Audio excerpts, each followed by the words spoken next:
your A1 should be H2O, okay? And then if you have oxygen here, then it would be O2, okay? And then this symbol, this looks like V, but it's actually a Greek letter nu, small n, nu. But anyway, for convenience, I think I will just refer this to V, okay? So this VI with the absolute mark here is a stoichiometric coefficient. Okay, so if you don't have the absolute value, this bar, okay, we call it stoichiometric number. Okay, this so stoichiometric number, positive for product and then negative for reactants. Okay. All right. Example. Let's say we have this reaction.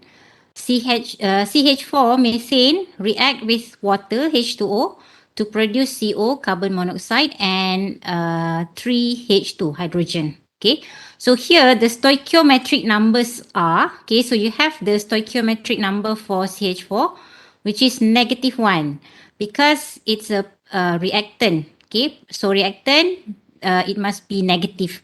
And then there is no number here, meaning that this is for 1 mole. Okay, the balance here. Okay, so the stoichiometric numbers for methane is -1, and then for H2O also -1. For CO it becomes 1 because it's a product. Okay, so positive for product. And then for H2 it becomes +3 because you have 3 here. Okay, and then the stoichiometric number for an inert species is 0. What is an inert species? So inert species are those that do not take part in the reaction. So you cannot see in this formula here. Example, in chapter 4, we learn about combustion reaction, right? So in combustion reaction, normally we have the species react with air. So in air, you have oxygen and nitrogen. But in the real reaction, only the oxygen will participate, will be reacted in the reaction, right? So in this case, the nitrogen is what we call the inert species. Okay. All right, and then we have this relation here, the dn1. So n is the mole number. Okay, so the dn1 means the change or the differential of mole number of species 1 divided with the stoichiometric number for species 1 will be the same as the change in mole for species 2 divide with the stoichiometric number for species 2 and so on. And these numbers are equal dE. So the differential or the change in epsilon. So epsilon here is what we call the reaction coordinate. Okay. So from the previous equation, so you have the n here, and then below you have the v or the nu. So we can bring the nu forward to the right hand side to become this equation. Okay, so the general relation between a differential change d and I in the number of moles of a reacting species and d epsilon is given by this. Okay, and this variable epsilon is called the reaction coordinate, characterizes the extent or degree to which a reaction has taken place. Okay, so from this equation, if you take the integral, okay, so we can integrate in terms of the mole number from from NiO, Ni0, the initial mole, until Ni for this part, and then here you have for the epsilon from 0 until epsilon. Okay, so after integration you can get this. So it means here that the mole of species I is equal the initial mole plus stoichiometric number times the epsilon. Okay, so the summation over all species will yield, okay, so the total mole will, you just have to take the summation, it becomes this. Okay, so this is what it means. It shows you here that the total mole will be initial mole plus V times epsilon. Okay, Thus, the mole fractions yi of the species present are related to epsilon by. Okay, so you have the mole fraction y is the mole of species I divided with total mole, and we can sub with this d and from the previous equation for ni and also this equation for n here. Okay, so you can express yi in terms of this epsilon. Okay, example 13.2. Consider a vessel which initially contains only N0 or N naught mole of water vapor. If decomposition occurs according to the reaction, this reaction, okay, find expressions which relate the number of moles and the mole fraction of each chemical species to the reaction coordinates. Okay, so you have this reaction, 1 mole of water decomposed to 1 mole of hydrogen and 1/2 mole of oxygen. Okay, so first for the given reaction, we can calculate the total V or nu here. Okay, so you just add up all the stoichiometric number. Okay, so we have -1 for water, okay, because it's a reactant, and then +1 for the hydrogen because it's a product, and then 1/2 for oxygen. So the total will be 1/2. Okay, and then you have to determine the mole for each of the species. Okay, so first for H2O. So the total mole.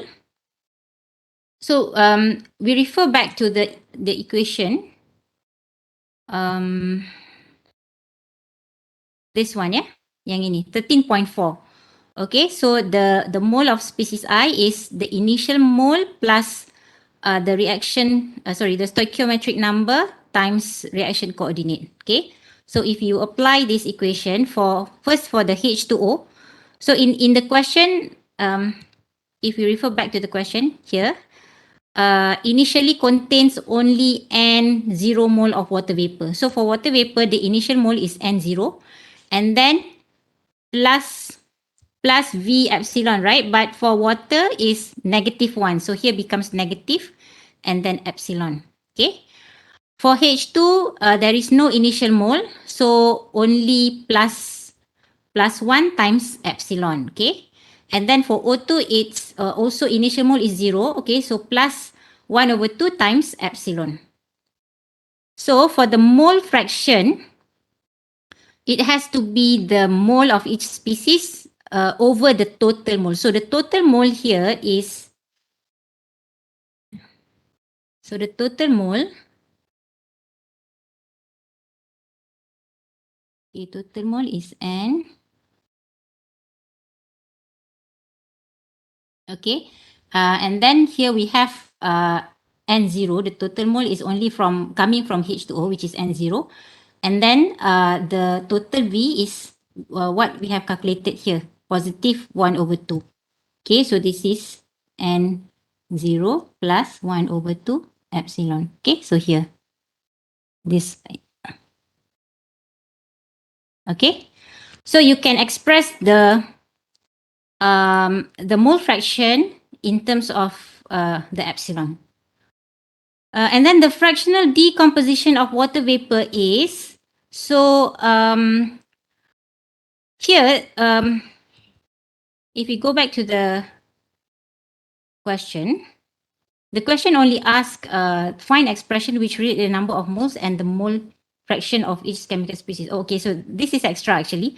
So what it means by the epsilon is actually it shows the extent or how far that the reaction has gone. Okay, so in this case the fractional decomposition is shown here, initial minus how many mole that has already reacted, divide with initial mole. Okay, so if we replace NH2O from here into here, finally you will get epsilon over N0. Okay, thus if let's say the initial mole N0 is 1, epsilon is identified with the fractional decomposition of the water vapor. So in other words, this epsilon shows the degree of the decomposition, reaction. Okay. All right, so just now we only have one reaction. So what happens when you have several reactions? So in this case, we have reaction 1, okay, which is indicated by I. So reaction 1, reaction 2 until N. So in this case, we can take the summation. Yeah, so just put the sum mark here, and then we can calculate for all the reactions. Okay, so from this equation, after integration, we get this. Okay, summing over all the species will yield this equation.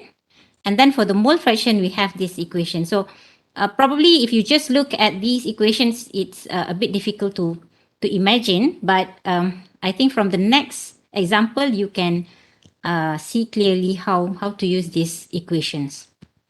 Okay, so this example 13.3. Consider a system in which the following reaction occur. So now we have two reactions, yeah? So first reaction, CH4 plus H2O produce CO plus 3H2. And then second reaction, CH4 plus 2H2O produce CO2 and 4H2. Okay, well, where here the number 1 and 2 indicate the value of J, the reaction index. Okay, so if there are present initially 2 mole CH4 and 3 mole H2O, determine the expression for the Yi as functions of epsilon 1 and epsilon 2. So epsilon 1 is for reaction 1 and epsilon 2 for reaction 2.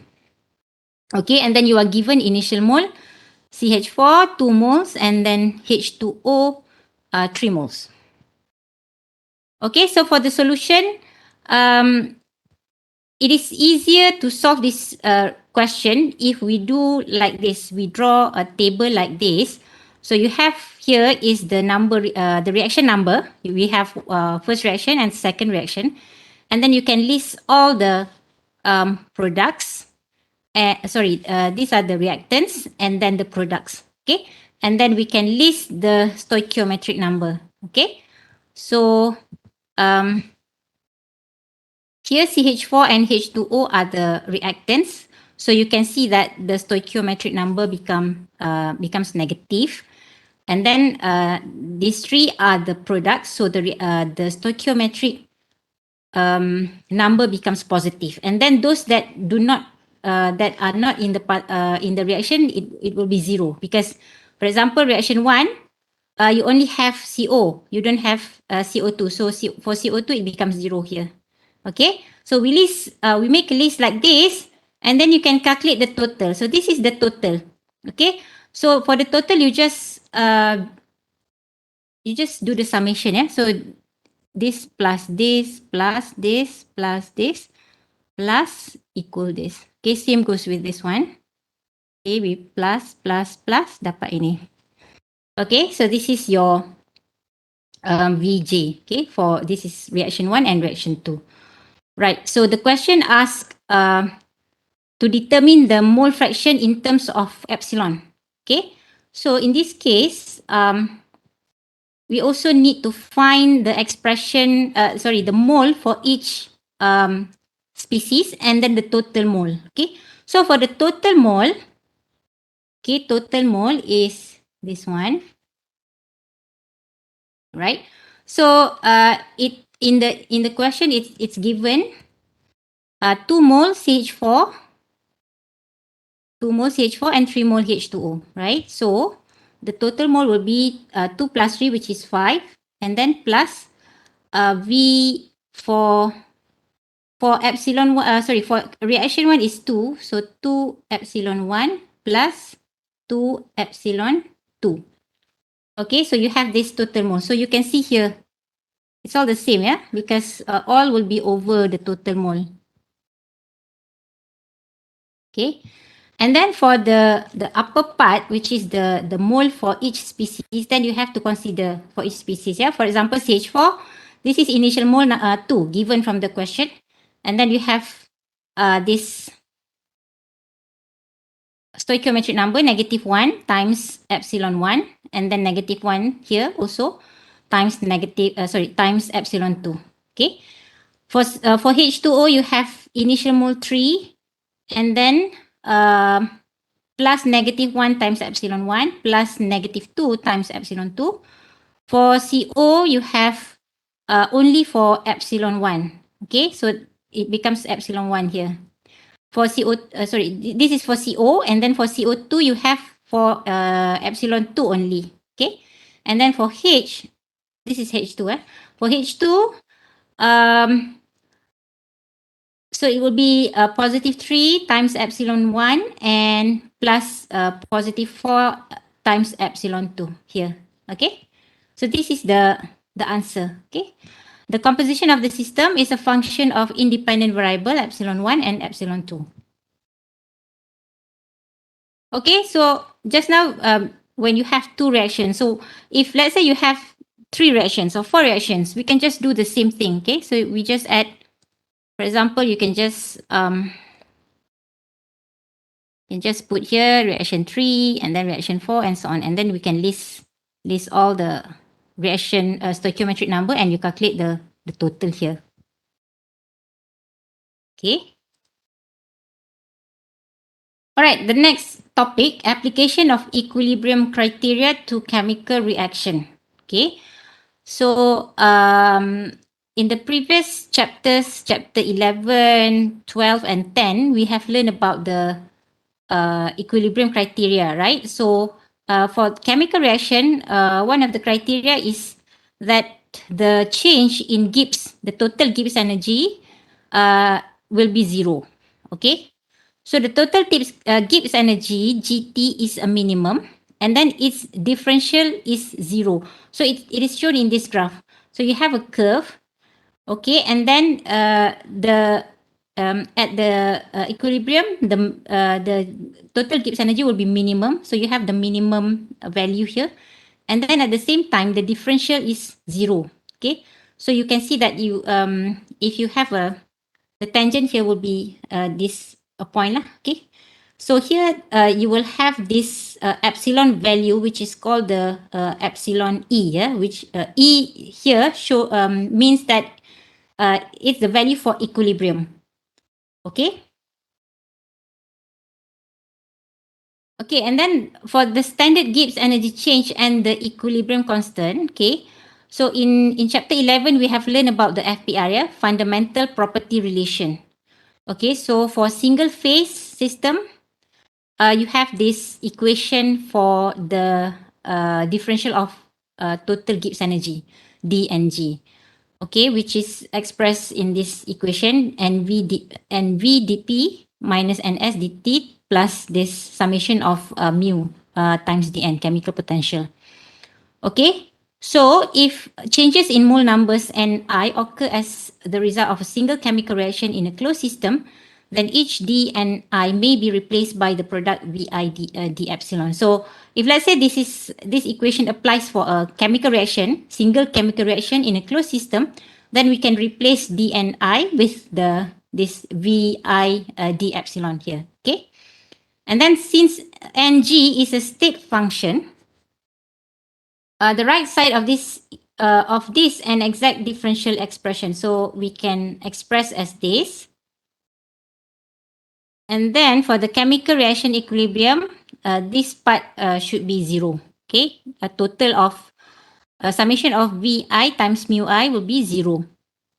And then also we have learned about the equation for this chemical potential in chapter 11, which is a function of fugacity. So we can express as this. And then at the same time, the Gibbs energy can also be expressed in terms of the fugacity. Okay, so the difference, so the mu I minus gi this symbol degree, which is later you will see that we use this symbol degree to show that it's for standard state. Okay, so the difference will be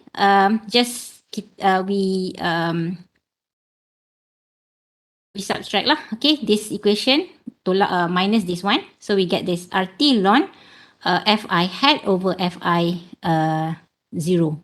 Okay. All right, so for the equilibrium state of a chemical reaction, so now from this equation, we leave only mu I here, so we bring gi to this, and then we substitute into this, okay, to get this equation. All right, so this will be 0, and then we can expand. This becomes 0, and then we bring rearrange to bring this part to the right hand side. Okay, we get this. So in this case, we have this value ln, and then this of this equals this. So this symbol yang ini is actually the product, yeah.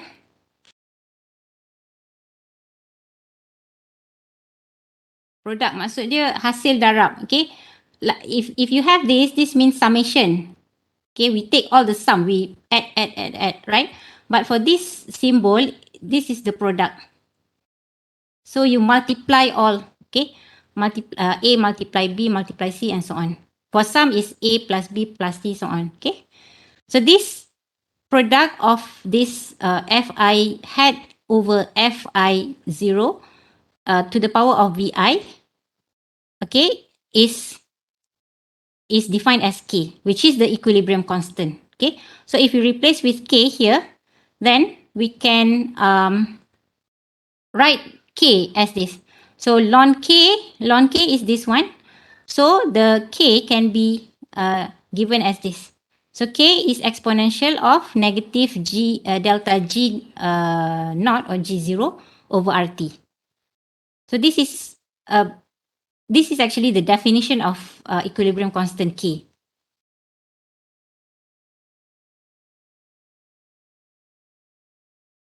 All right, so alternatively, we can also express in terms of the ln, okay?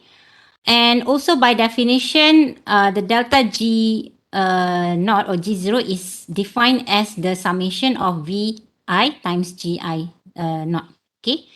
And here we can see that K is a function of temperature only. And in spite of its dependence on temperature, K is called the equilibrium constant for the reaction. And then this delta G0 is called the standard Gibbs energy change of reaction. Okay, so the value of K will depend on the temperature. So depending on the temperature, the value will change. Okay, so the standard property changes of reaction such as delta G0 and delta H0 vary with the equilibrium temperature. The dependence of delta G0 on T is given by this equation. Okay, so this the differential of delta G 0 over RT over dt is given by this. And then if we substitute ln K here, you will get this. So this equation gives the effect of temperature on equilibrium constant and hence on the equilibrium conversion. Okay, so when delta H naught or delta H0 is negative, it's an exothermic reaction, meaning the heat is released. Okay, and then when it's positive, then it's an endothermic reaction, heat is absorbed. Okay, so if delta H0 is assumed independent of T, then we can write the previous equation as this. So we can take out the delta H. Okay, so this approximate equation implies that a plot of ln K versus the reciprocal of absolute temperature is a straight line. So meaning that if you plot ln K with the reciprocal of absolute temperature with 1 over T, we can get a straight line. So this is shown in figure 13.2. Okay, a plot of ln K versus 1 over T for a number of common reactions which illustrate the linearity. Okay, so this is figure 13.2. Okay, so you have the ln K on the y-axis and then the 1 over T on the x-axis. Okay, so if we are given any temperature, you can just find, okay, calculate 1 over T, and then this is shown in times 10 to the power of 4. Okay, and then you can find the reaction. Okay, each line is showing different reaction. and then you can find the ln K, and you can find the equilibrium constant value. So depending on whether the reaction is endothermic or exothermic, then you will have either the positive or the negative slope. Okay. Right. So the rigorous development of the effect of temperature on the equilibrium constant is based on the definition of the Gibbs energy written for a chemical species in its standard state. So this is from the definition of Gibbs energy. We have GI standard equals H high standard minus TS I standard. Okay, so multiplication by VI and summation over all species will give this. Okay, as a result of the definition of standard property change of reaction, this reduces to this. Okay, we can write as this equation 13.16, where the standard heat of reaction and standard entropy change is related to temperature. Okay, so the standard heat of reaction delta H degree, delta H naught, and the standard entropy change delta S naught is given by these two equations. So for the delta H naught, okay, standard heat of reaction, we have learned in chapter 4. Yeah. So you have the standard heat heat of reaction for the reference plus R times this integral. Okay, and then for the delta S naught is this one. Okay. So if we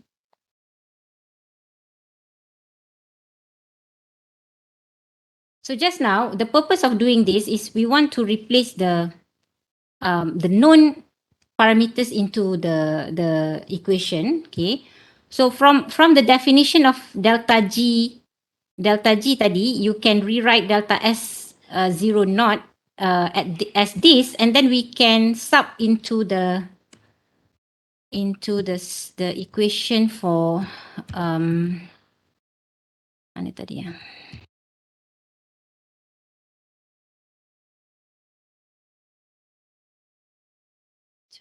Sorry.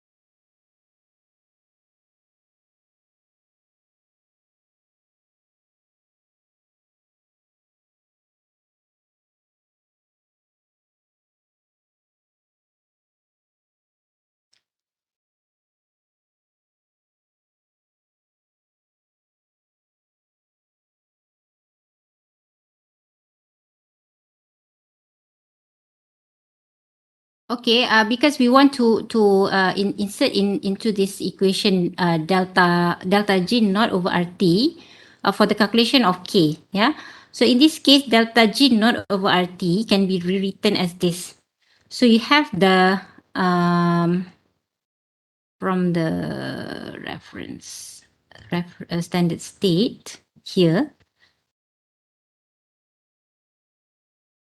Okay, so we can replace from here, we can replace the delta H naught, this equation, into this, and then the delta S naught into this, and then at the same time we have this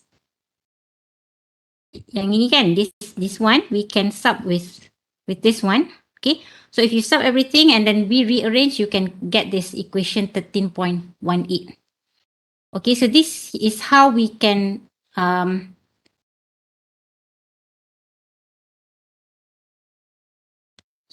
sorry, what happens to my pointer? I cannot see my pointer. Okay. So this is how we can actually use this equation to calculate the value of this delta G naught over RT, and finally calculate K. Yeah. So for this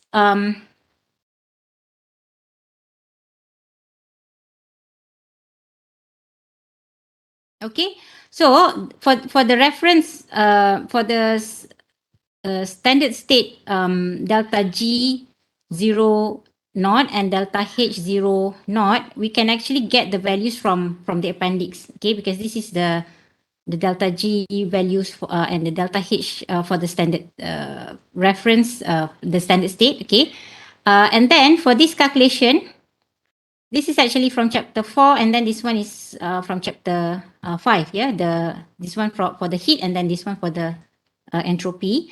Okay, which is given by this. Yeah. So this whole thing here is also called as the IDCPH. So this is a mistake. It should be IDCPH. Okay, which is from the chapter 4. Yeah, the full formula here. Uh, where you have to determine the A, B, C, D. So depending on the species, you need to find the A, B, C, D from the appendix, and then you take the sum here, delta here. And then for the second part here, this is from chapter 5 actually, for the entropy. Yeah. So for this one, we also call it as IDCPS. And then this is the formula. Okay. Still you have to find the A, B, C, D. Okay, and then also the tau, which is defined as the final temperature or the given temperature divided with the reference temperature. Okay, so so basically this is the basic equation, yeah, for you to use when we want to calculate the ln k or the k. So this is the I d c p h. Then this is the I d c p s. Okay. Right. So alternatively, we can also express k in another equation as shown here. Okay, the preceding equation may be reorganized so as to factor k into three terms, each representing a basic contribution to its value. So we can represent k into three separate values: k0, k0, okay, k1, and k2. So K0 represents the equilibrium constant at reference temperature T0. Okay, so K0 is defined as this, which is, the equilibrium constant at the reference temperature. So you have the 0 mark here. And then K1 is defined as this, and K2 is defined as this. So here again, you still have the IDCPH and the IDCPS. Okay. So if we sub the equation for IDCPH and the IDCPS, we get this. Okay, so this is the full equation for K2. So either you calculate using this equation 13.18, or you can calculate separately K0, K1, K2, and then use 13.20 to calculate K. Okay, so it's just a matter of preference. Okay, but you still have the same element. You still have to find the IDCPH, IDCPS. Okay, so example. Okay, so this example is very important for you to understand so that you know how to calculate the K. Okay, so example 13.4, calculate the equilibrium constant for the vapor phase hydration of ethylene at 145 and at 320 degrees Celsius from the data given in Appendix C. All right. So first we need to write the reaction equation. Yeah. So you have the ethylene, and then it's hydration. Yeah. Hydration meaning we add water and it's in a vapor phase.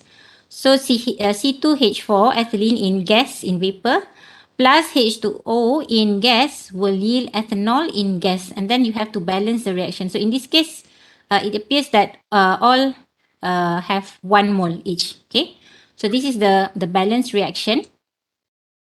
So first you can determine the value of delta A, delta B, delta C, and delta D. So this is exactly the same as in chapter 4. Yeah, so you just find the heat capacity data from table C1, and then take uh, the stoichiometric number times each species, and then you total up. Okay, So find delta A, delta B, delta C, and delta D.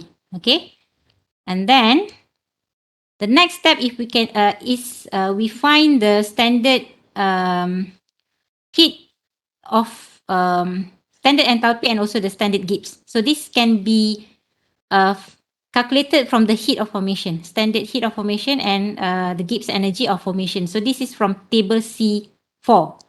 So this is also again, for the enthalpy is the same as chapter 4. Yeah, so you just take the value for each species, and then if it's a product, then it becomes positive. If it's a reactant, it becomes negative. Kan? So in this case, this is the value for ethanol, negative 235,100, and then minus, this is, I believe, is for the ethylene, and then minus negative, this value is for water. Okay, so you need to find individually. And again, be careful. For water, you have the value for gas and for liquid. Okay, so this one should be using the value for gas. Okay, so you get the delta here. Total is negative 45,792 joule per mole. So same, also the same process for delta G at this reference temperature. So you find the value, okay, from table C4. So this is for the ethanol, and then this is for the ethylene, this is for water. And then we take the total. All right, so next step, we calculate the IDCPH and the IDCPS. Okay, so for this temperature, 145 degrees C, we convert to Kelvin. And then we use the equation to find the IDCPH and the IDCPS. So basically, we use this in here. This 4.19 for the IDCPH and 13.19 for the IDCPS. Okay. Okay, so the results shown here, IDCPH negative 23.121, and then this is negative 0.06924 for the IDCPS. So finally, we sub all the equation, all the values into equation 13.18. Okay, for for this one, the reference temperature is 298.15. Okay, so okay, let me just copy paste the equation again. Yeah.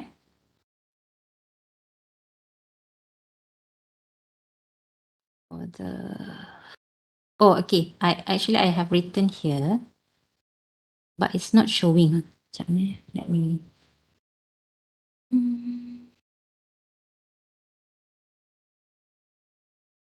I don't know why my annotation doesn't appear when I use the slideshow. Okay. Why is it not showing?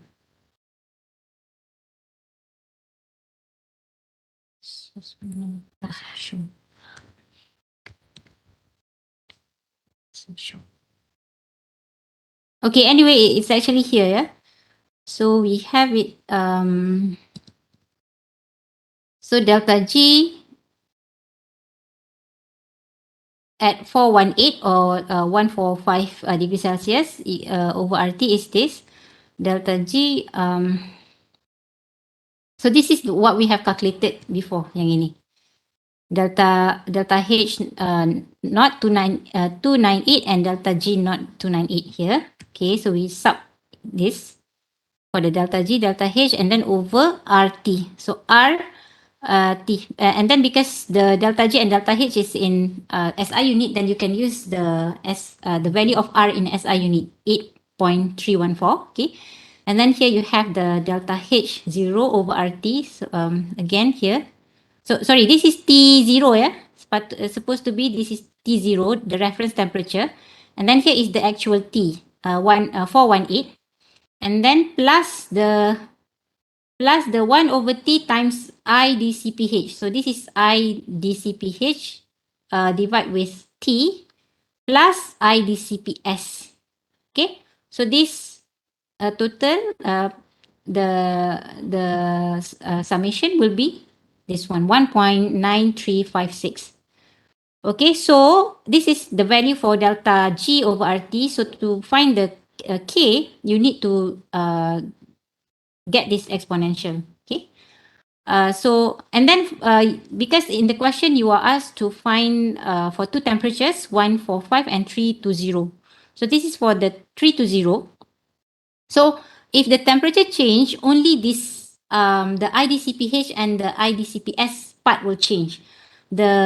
This delta G reference and delta H reference will not change, because your reference temperature is still the same. Okay, so you just need to recalculate the IDCPH and the IDCPS, which is given here. Okay, um, so again, we substitute into the equation 13.18 to get this. Okay, so this is the value for ln K. So to get the K, you need to take the exponential. Okay, so K is this 1.443 times 10 to the power of negative 1 for this temperature. And then for the second temperature is this one. Okay. Or we can also use the alternative expression, the K0, K1, K2. So in this case, we calculate the K0. Okay, and then we calculate this because you need this in the K1. Okay, and we can calculate the K2 also, which includes the IDCPH and the IDCPS.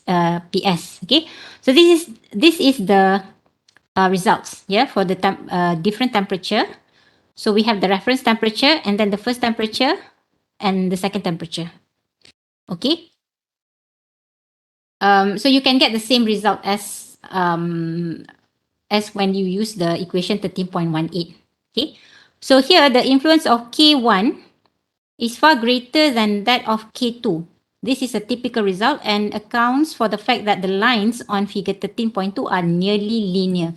Okay, so you can see that K2, the value is, this is 1 and then this is 0.98, which is close to 1. This is also 0.98, close to 1. So it doesn't change very much. In comparison, the K1, it changes greatly depending on the temperature, right? So you have here times 10 to the power of negative 3. This is 10 times 10 to the power of negative 4. So the effect or the influence of K1 is greater compared to K2. Okay, so up to this point, you have learned about how to calculate the equilibrium constant value K at the different temperatures. So if the temperature change, then the K value will also change. Okay, so the next we are going to look at the relation of equilibrium constant to the composition. In the beginning part of this chapter, you learn about the epsilon, right? So apa relation? What is the relation between K and epsilon? So this is what we are going to do next. Okay. So right. So first we have this equation which relates between the fugacity and the equilibrium constant K. Okay, equation 13.10. So for the gas phase reaction, we have this product of this fugacity to the power of stoichiometric number equals K. Okay, and then the standard state for a gas is the ideal state gas of the pure gas at the standard state pressure P0 of 1 bar. Okay, and then since the fugacity of an ideal gas is equals the pressure, so we can replace this Fi0 with P0 or the reference pressure, standard state pressure. So we replace here with P0. Okay, so this equation, it becomes this. And K is a function of T only. However, equation 13.25 relates K to fugacity. So you see that K is related to fugacity. Okay, so it reflects the non-idealities of the equilibrium mixture and functions of temperature, pressure, and composition. Okay. So just now from this equation, you have the fugacity of species I in solution. Okay, so when we have this mark on the top, it means that this is the fugacity in solution. And then you have learned from chapter 11 for the fugacity in solution for the gas phase.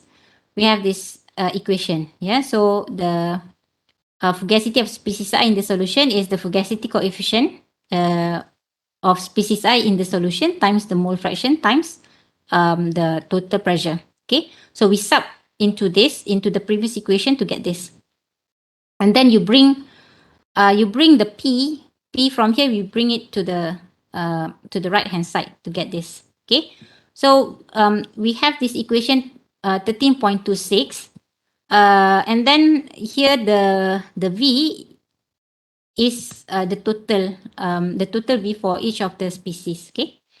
And P0 is the standard state pressure of 1 bar expressed in the same units used for P. Okay, so we use the standard state pressure 1 bar.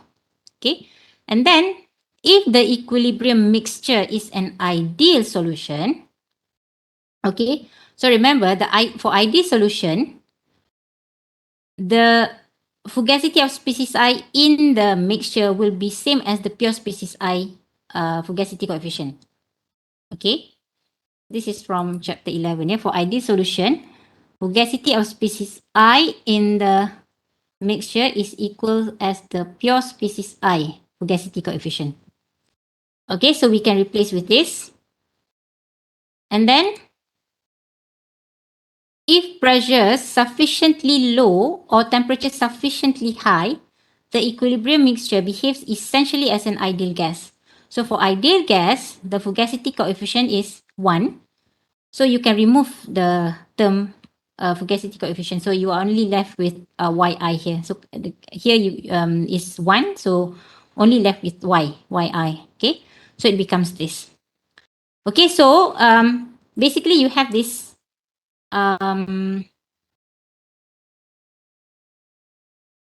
two important assumption. Yeah. So first, number one is when you have ideal solution. So this equation is for ideal solution.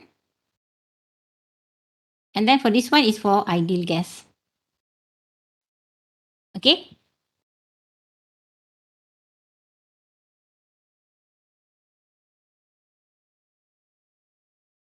All right, so just now is the gas phase. We can also have liquid phase reactions. So for the case of liquid phase reaction, so we start with still the same equation, 13.10, and then we can replace the fugacity here with the fugacity for liquid. Yeah.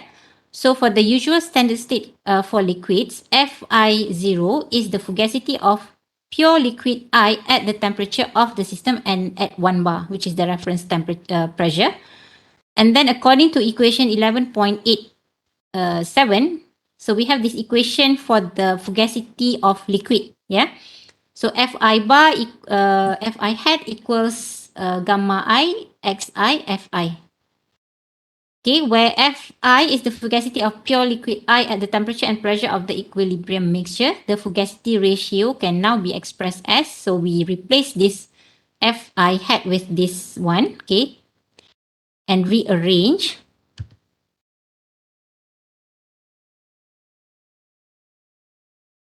to get this, okay, 13.29.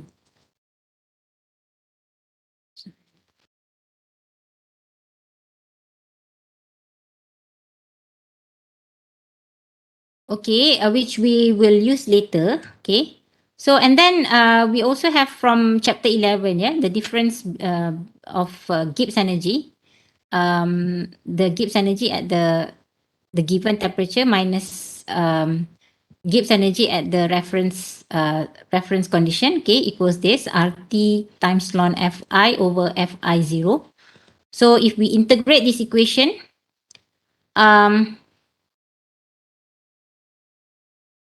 So another relation for GI minus GI0 is taken from chapter 6.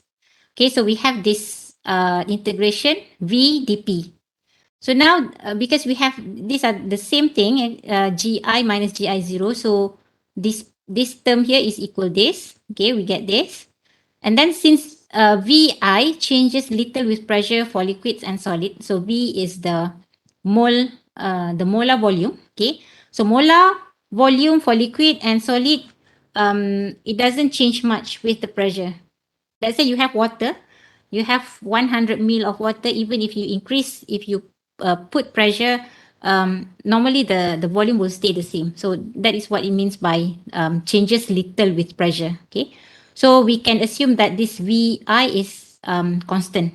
Okay, so you can take out from the integral. Okay, and then we can do the integration from P0 to P. Okay, to get this equation. Right? And then from here, so just now we want to sub back to the equation, this initial equation 13.10. Yeah. So so from the two so from this and then the previous one on the gamma here, okay, we can rearrange to get this equation 13.31. Okay, now you have this product of xi times gamma I to the power of Vi is equal this. Okay, and then at high pressure, the exponential term is close to unity and may be omitted. Okay, when the pressure is high, very high here, that means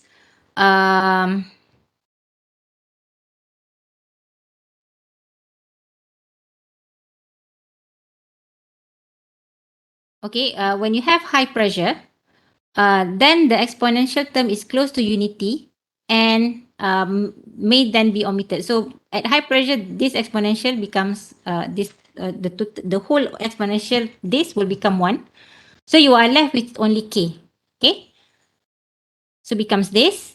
And if the equilibrium mixture is an ideal solution, so ideal solution, the gamma will be 1. Okay, ideal solution gamma is 1. So you can also remove gamma. So we are only left with this xi to the power of Vi equals k. So you take the product of this. Okay, so this simple relation is known as the law of mass action. And since liquids often form non-ideal solutions, equation 13.33 can be expected in many instances to yield poor results. Okay, so this 13.33 is for ideal solution, but most of the time for liquid, they are non-ideal. So if we use this equation, we can expect some error. Okay. All right. And then for the species present in high concentration, which is when the when the mole fraction is approaching 1, the Lewis-Randall rule is valid. Okay. This is based on the Lewis-Randall rule. So this is from chapter 10. Okay.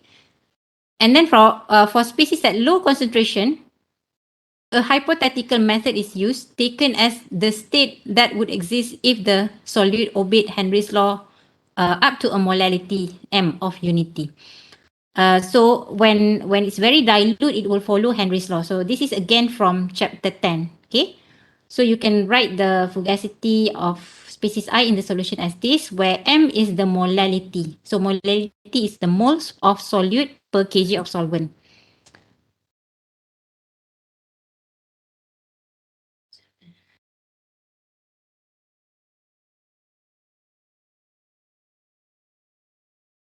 Okay.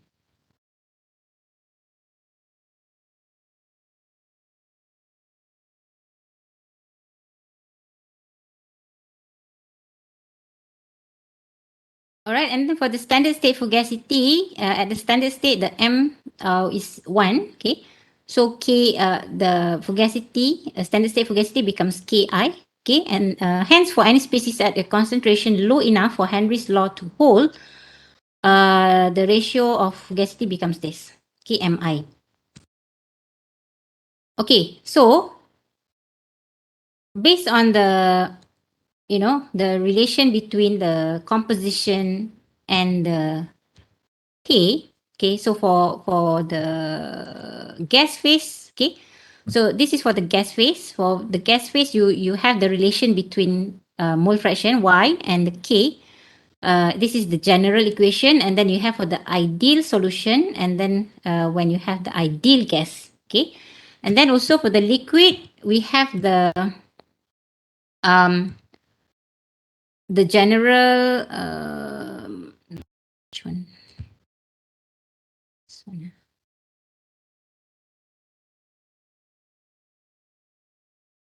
The general equation, okay, so which connects between the mole fraction x and then the k equilibrium constant, and then when you have the high pressure equation, and then this is for the ideal solution. Okay, so all these equation, they show the relation between the equilibrium constant k and the composition.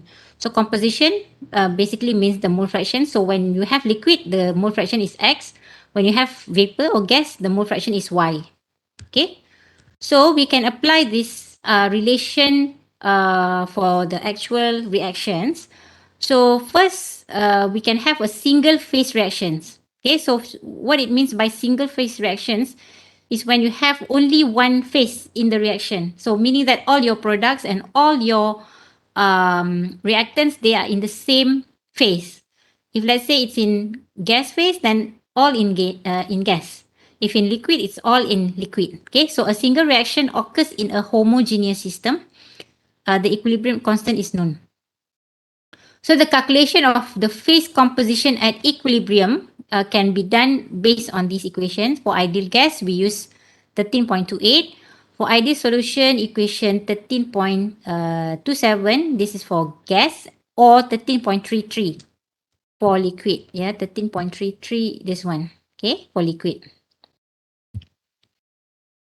For the non-ideal solution, application of the equation of state, solution by computer. Okay. And then we can also have multiple phase reaction, meaning that you have a mixture of liquid and gas in the mixture. Okay.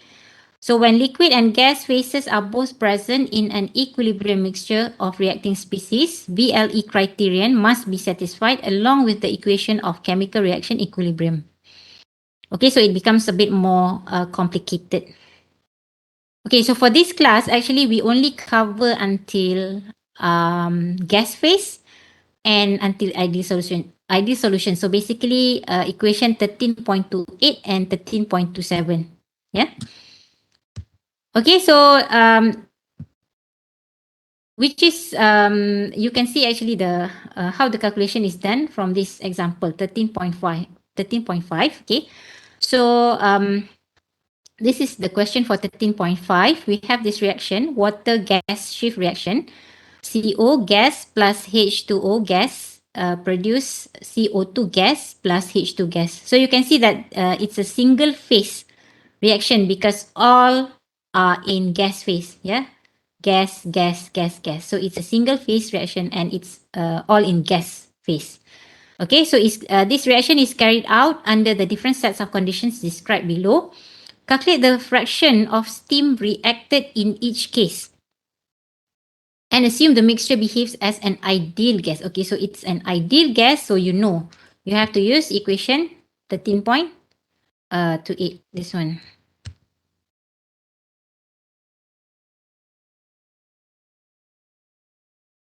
This one, yeah.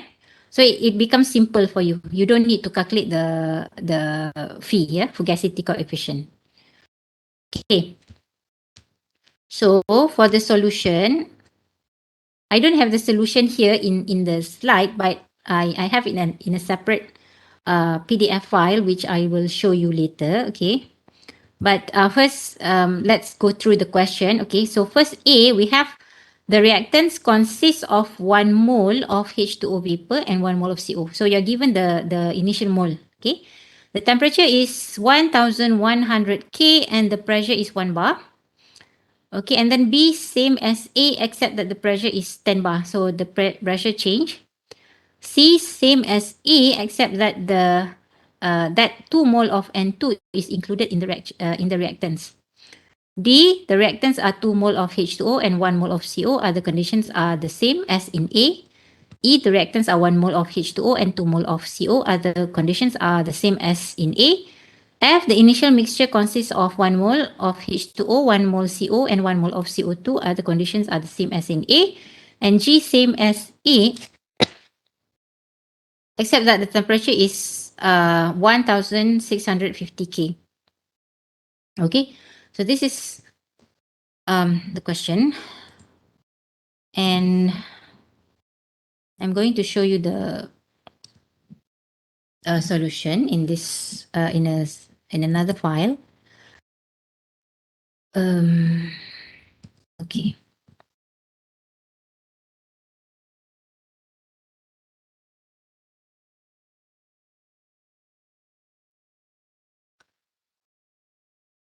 All right. So this is the solution for example 13.5. Okay. So we have this reaction CO gas um, CO gas plus H2O gas produce CO2 gas plus H2 gas. Okay. So we need to calculate the fraction of steam reacted. So steam means here H2O and assume ideal gas.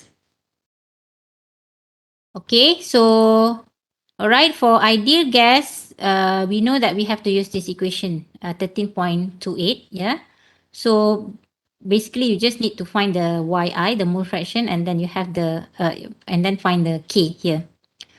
Okay, so in this case, the total stoichiometric number V is this, yeah. Because here all the stoichiometric number is one for the products and for the reactants. Okay, so for the reactants is negative, so negative one plus negative one plus one for the product, and then here another one plus one for product, so the total is zero. Okay, right. Okay, question A, reactants 1 mole of H2O and then 1 mole of CO. So in this case, the initial mole, the total initial mole is 1 plus 1, 2. Okay, the temperature is 1100 K and the pressure is 1 bar. All right, so in this case,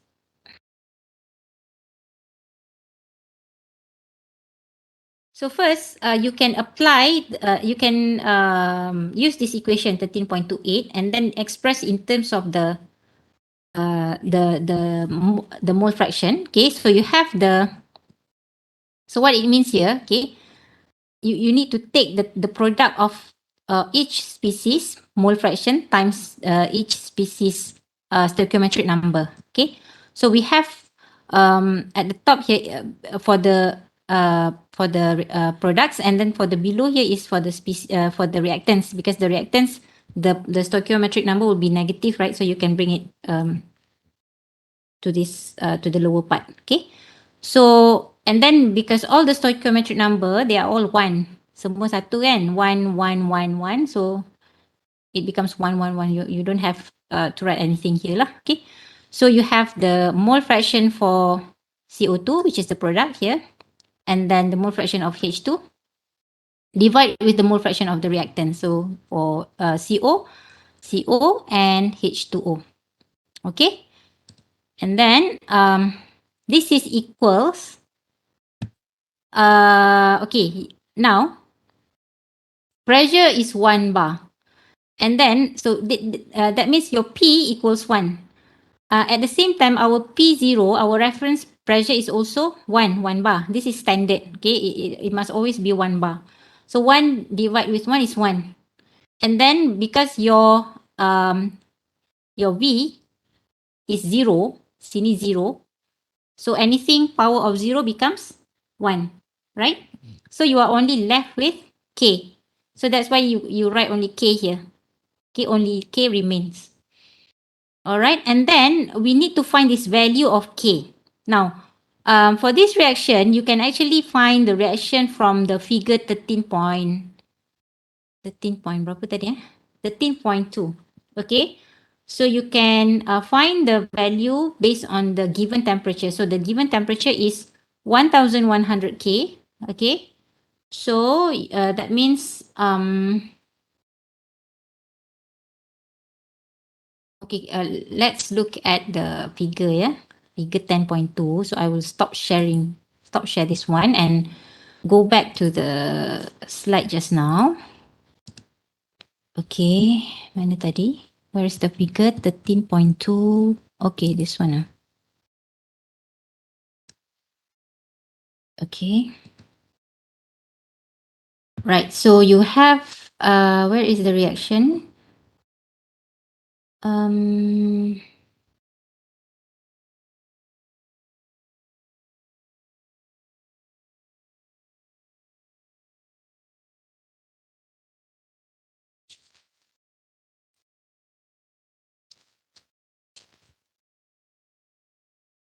Okay, this one. It's this reaction. Nampak tak yang ini CO plus H2O produces CO2 plus H2. Okay, this reaction. And then you are given the value of T is 1100. Okay, so you need to find this. So this axis is basically 10 to the power of 4 divided with T. Okay, so 10 to the power of 4 divided with 1100, which is around apa? Which is around 9. It's around 9, right? Okay, so 9. So 9. So you can just read 9. This is here. Here is 9. 9 here, right? So 9, and then you find here the point. So this is the point X here. So we can read, which is 0. Ln K is 0. Okay. So that means K is 1. Because ln K equals 0. So K is 1. Okay, that's how we get the value of K from this figure. But if let's say you are not given this figure, or the reaction is not in this figure, it's not available from this figure, then you have to calculate K from the equation yang tadi, yang ada delta G, delta H, this one. Okay? If you don't have the K from the figure 13.2, you need to calculate using this one. Okay? You need to calculate using this one. But for this example, luckily we have the reaction in this figure, so you can just read based on the given temperature. Okay, so now you have the K equals 1. So I will go back to the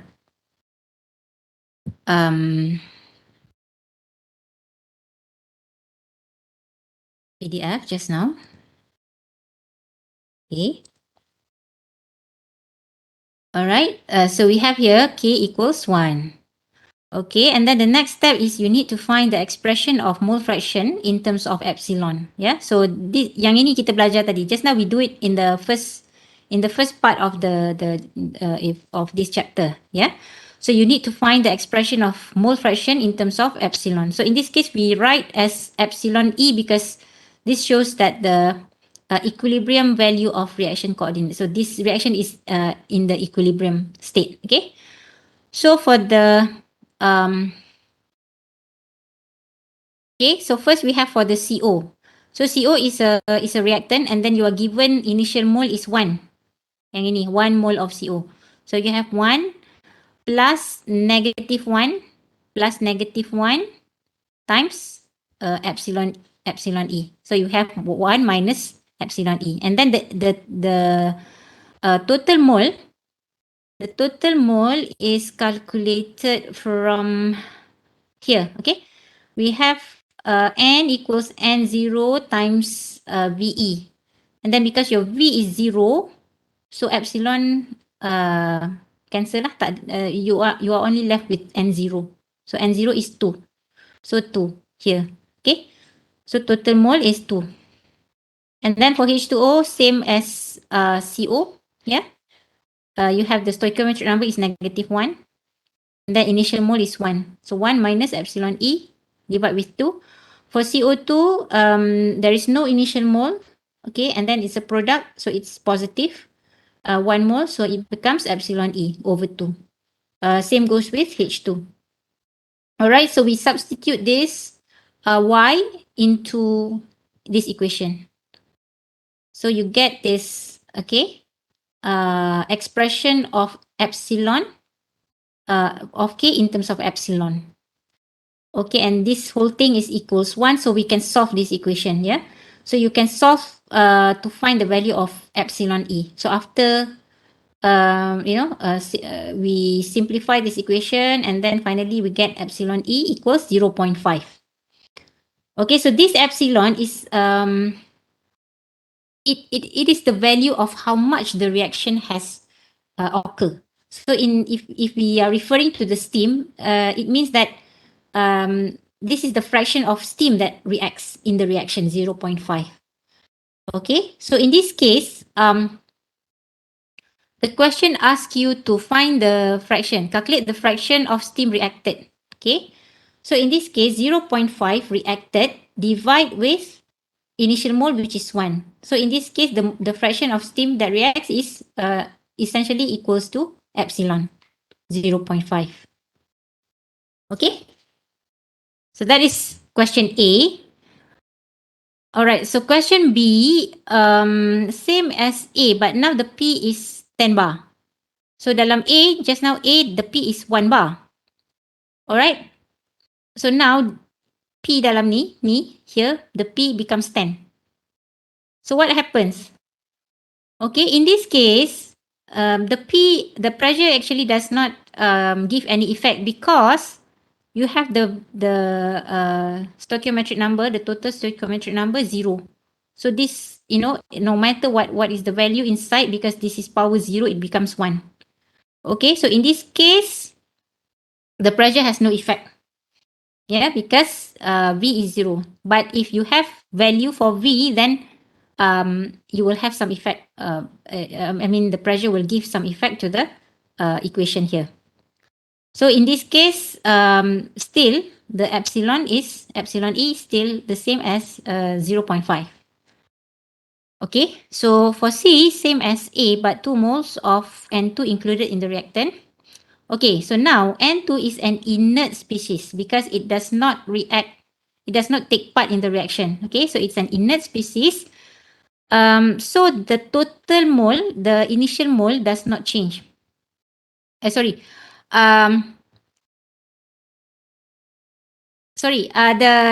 initial mole will have to consider this 4 moles.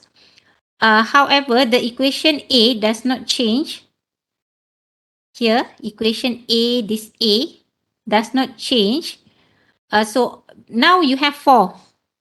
All sini 4, 4, 4, 4, 4. But then after you substitute, you can cancel all the 4, right? You can cancel. It will still get you will still get the same equation as this. So the epsilon value does not change, still 0.5. Okay. So okay. So and then the next one is D. Reactants is 2 mole H2O and 1 mole CO. Others same as A. So now the initial mole is 1 plus 2 equals 3. So you have 3, 3, 3, 3 here. So this equation becomes this.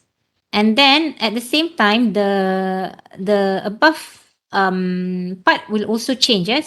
Because just now for H2O, you have 1 mole only in A. But now you have 2 mole initially. So this becomes 2.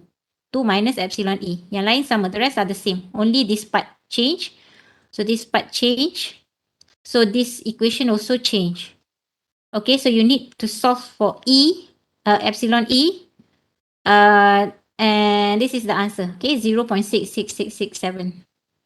Okay, and then to calculate the fraction of steam reacted is epsilon, the mole reacted, divide with initial mole.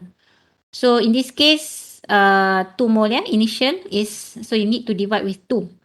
So the answer is, the fraction will be 0.3333.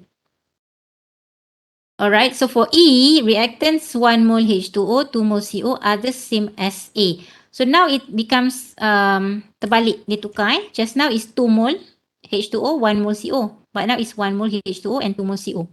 So you will still get this same equation as in D. you will still get the same SD, and then your epsilon E will be 0.6667. But because your initial mole is 1, so it becomes 0.667 divided with 1. So the answer is 0.6667. Okay. And then F, initial mixture 1 mole H2O, 1 mole CO, and 1 mole CO2. So now you have additional CO2 here. Okay, so N0 initial mole is 3. Okay, so everything will be over 3, over 3, over 3. And then you have this 1 plus here because you have 1 mole CO2. Okay, so need to sub into equation A, and then we solve for the epsilon. Okay, we get epsilon E equals 0.333. So fraction of steam reacted, epsilon divide with initial mole, which is 1. So it's the same as epsilon, 0.333. Okay, G, same as A, but T is 1650K. So now the temperature has changed. So that means the value of K will also change. Yeah, so we need to find the new K from the figure. So we calculate this value, 10 to the power of 4 divide with divide with T, divide with 1650 is equals 6.06, approximately 6. So we find ln K from figure 13.2. So from the figure, it's negative 1.15. So K is exponential negative 1.15, which is 0.316. Okay, so we need to substitute the value here. Okay, in A, this is equals 1, right? But now this is equals 0.316. And then again, you need to solve this equation to get epsilon. In this case, epsilon is 0.36. So the fraction of steam is 0.36 divided with initial mole is 1. So still 0.36. Okay. All right. Any question? So for chapter 13, if you understand this example, I think you can basically you can answer any question from chapter 13, because basically the question will be we will give you this reaction, and then we will ask you to probably calculate the K.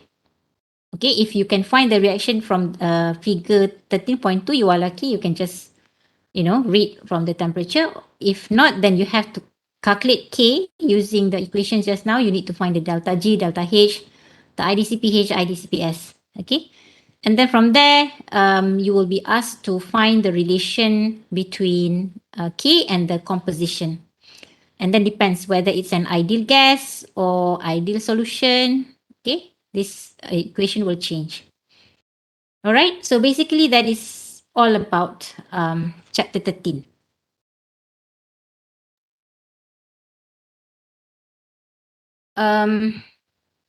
If we go back to the slide,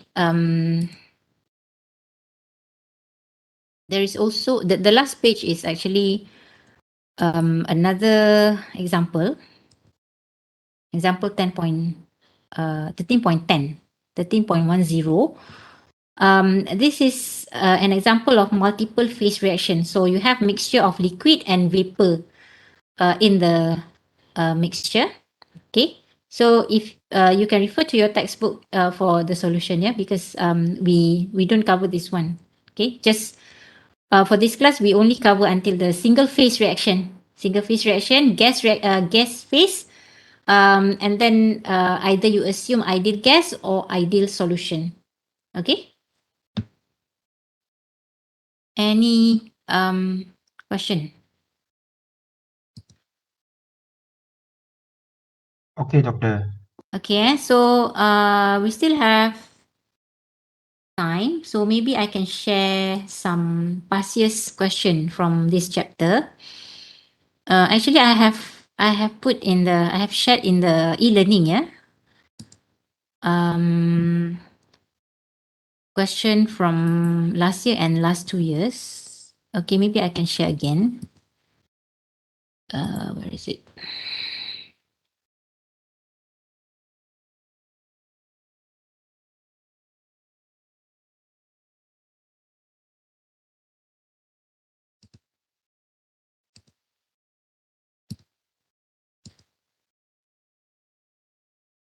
Okay, here I have shared with you two sets of questions, final exam from the past 2 years, complete with the final the solution. Yeah.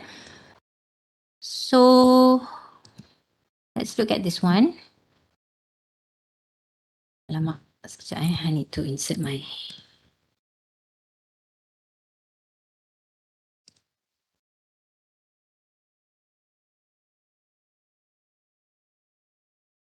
Okay, so chapter 13 will be the last question.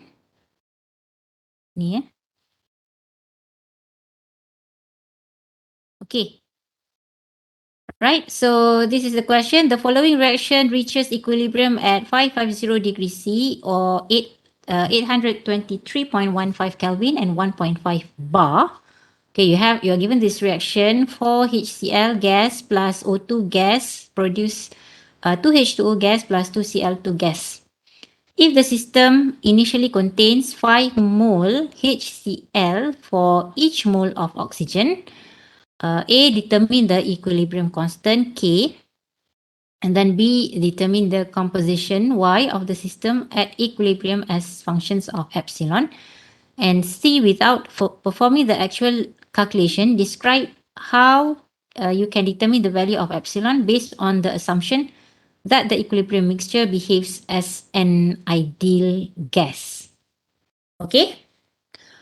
Right. So, okay, question A is equilibrium constant K.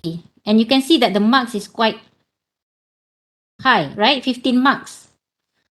So nampak tak? Because, in this case, you need to use the equation for yang ada delta G, delta H. So it's quite a lengthy calculation. And that's why the marks also are very, quite large here, 15 marks. Okay. So let's look at the solution. Mana tadi? Alright, here. Right. So you need to use the equation, this equation for the calculation of K. Yeah, this equation is equal negative ln K. Okay, so you need to find the delta G 0, delta H 0, and then you need to find the IDCPH, IDCPS. Okay, so for the calculation of IDCPH, IDCPS, you need to find the delta A, delta B, delta C, delta D. So first you can find the delta A, the A, B, C, D from the appendix. Okay, so you need to list out all the species. And then here are the stoichiometric number. For reactants, must be negative. Okay, and then you need to refer back to the equation. Yeah, mesti tengok balik how many moles in front here. Because you have 4 HCl, then it becomes negative 4. Okay, and then negative 1 O2, and then these two are the products. Okay, so positive 2 and positive 2 here. And then you list out all the values for A, B, C, D. In this case, there is no value for C. And then you take the delta lah, the delta, which is you need to times this times this, this times this times this times this, and then take the summation. Okay, and then for the tau, the given temperature divide with reference temperature. Okay, you get this. And then for the delta H naught at 298, you need to find from the appendix, yeah, table C1, yeah.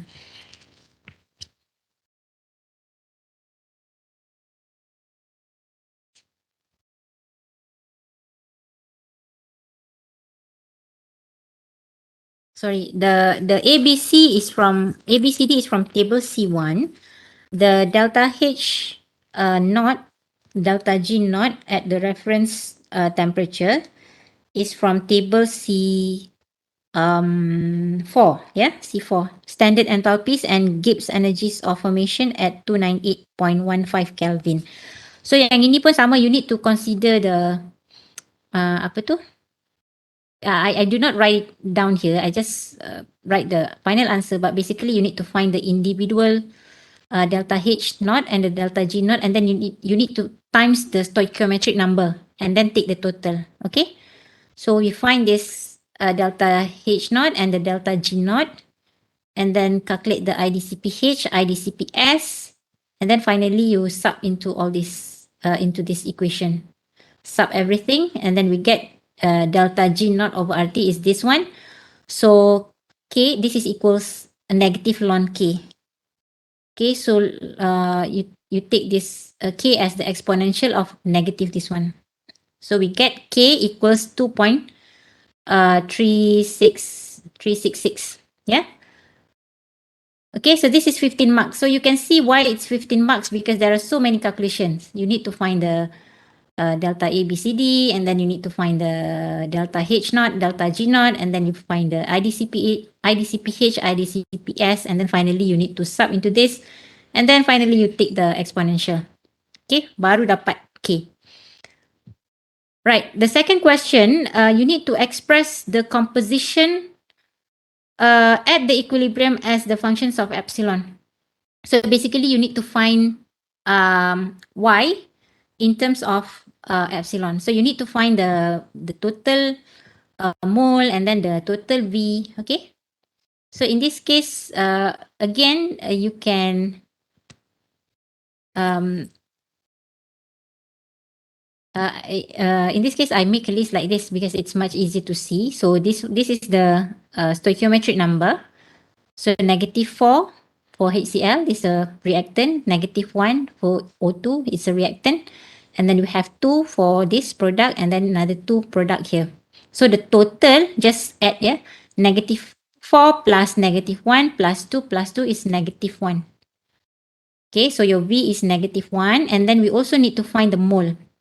So given in the question 5 mole of HCl for every mole of O2. So basically 5 to 1. So this is 5 and then this is 1 mole, and then for the products there are no initial mole.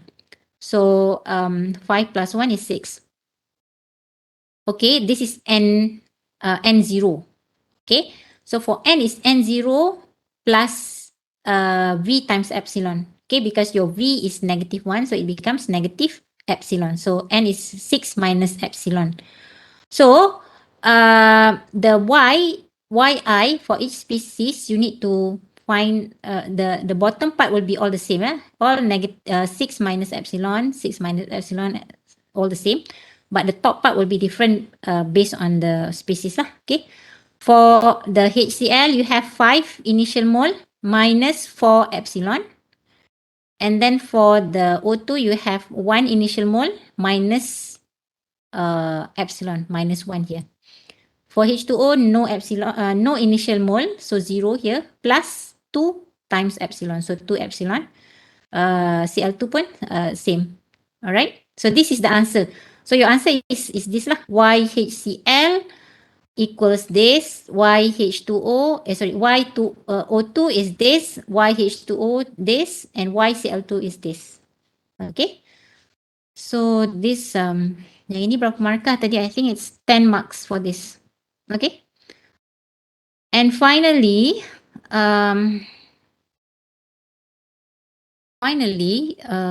what is the question? Without performing the actual calculation, describe how you can determine the value of epsilon based on the assumption that the equilibrium mixture behaves as an ideal gas. Okay, so ideal gas, you have to use the equation for ideal gas, which is this one. Yeah, so this is for ideal gas. So you can sub the values of ini yi. Okay, we can sub here. And then the pressure is 1.5 bar. So this is 1.5 over 1 to the power of negative V. Our V is -1. So this is power 1 times K.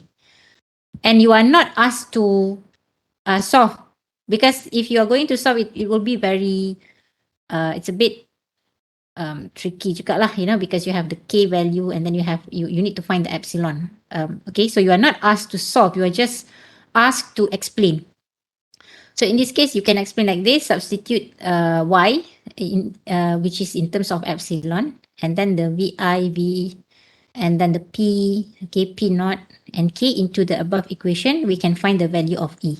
So you are not specifically asked to find the value of E, you just need to explain, okay? And if you can see that the marks is only 5, right? So, I mean, when you look at the question, you can estimate whether the solution is long, whether the calculation is long or not. Yeah. Kalau if let's say like this, 15 marks, then you know the calculation is quite long. But if it's just 5 marks, then you know lah, it's not that long. So in this case also, you are just asked to explain, not to solve. All right. This is 2021. Sekejap, eh.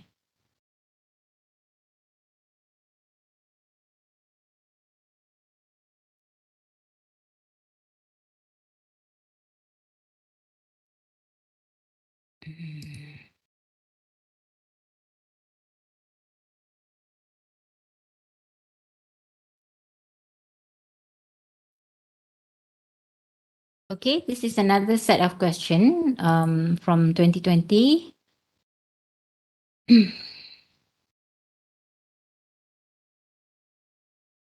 All right. Okay, so this is from chapter 13, yeah? Question 4. Okay, so you're given this equation again, this reaction, and then you are given the information here: methane, CH4, and carbon monoxide, CO, enter the reactor in equimolar amounts, where the supply of CO contains 4 moles of N2 for every mole of CO. If the reaction is performed at 260 degrees C and 100 bar, where the gases form an ideal solution but exhibit non-ideal gas behavior. Okay, A, determine the equilibrium constant K. B, determine the expressions for the final composition of the reaction mixtures as functions of epsilon. And C, construct the full equation to solve the final composition based on the condition given. So you see that it's very similar, yeah? It's just that you have different reaction and then you have different initial mole. Okay, so same. First find the K. You need to, calculate the delta G, delta H, and then find the IDCPH, IDCPS. And then for epsilon, for the composition, okay, you need to find the Y for each species in terms of epsilon. And finally, find the equation that connects between the epsilon, the composition, and the K. Yeah, and in this case, we assume ideal solution. Okay.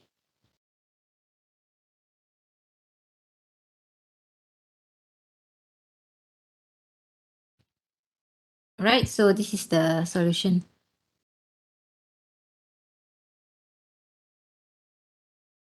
Okay, so basically, first find the K. You need to find the delta H naught, delta G naught at the reference temperature, and then find the delta A, delta B, delta C, delta D, and then find the IDCPH, IDCPS. Okay, and finally sub all, and then from this you can get this is the value of negative ln K. Yeah. Final composition of reaction mixture as a function of epsilon. So basically you need to, express in this form. So you can do as this, list out the mole, initial mole, and then the stoichiometric number, and then you calculate the Ni and then find the Yi like this. Okay. All right, for C, again, you are not asked to find the actual value of epsilon, or, so you just need to express find the relation between the K and the composition Y. Okay, so, and then it's an ideal solution. You can just use the equation for ideal solution. Okay.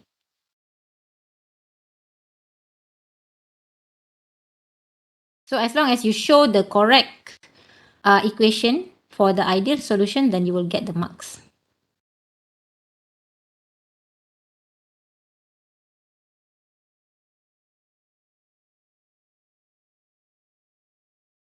All right. Any question?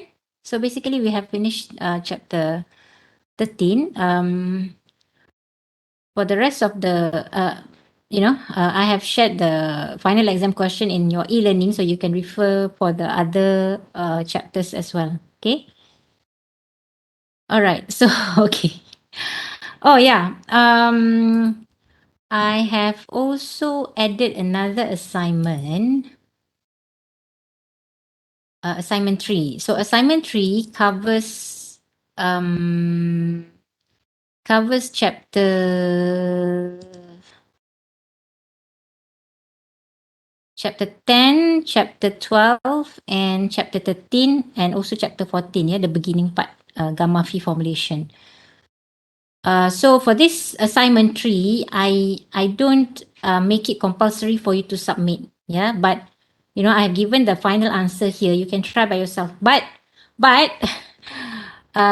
if you try the questions and if you can solve it, you will be able to answer the final exam. Okay, so for the assignment, especially try to do number 1, number 2,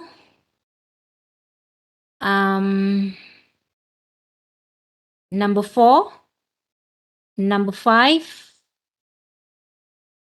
and 7. Okay. Sorry,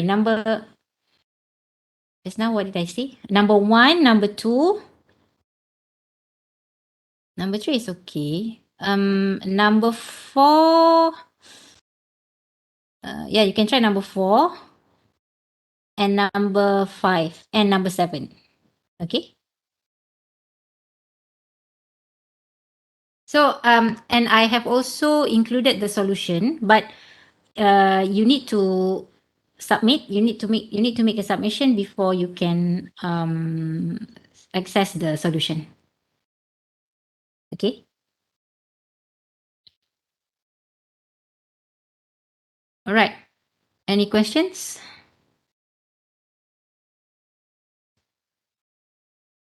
So far, so good, Doctor. Okay, thank you.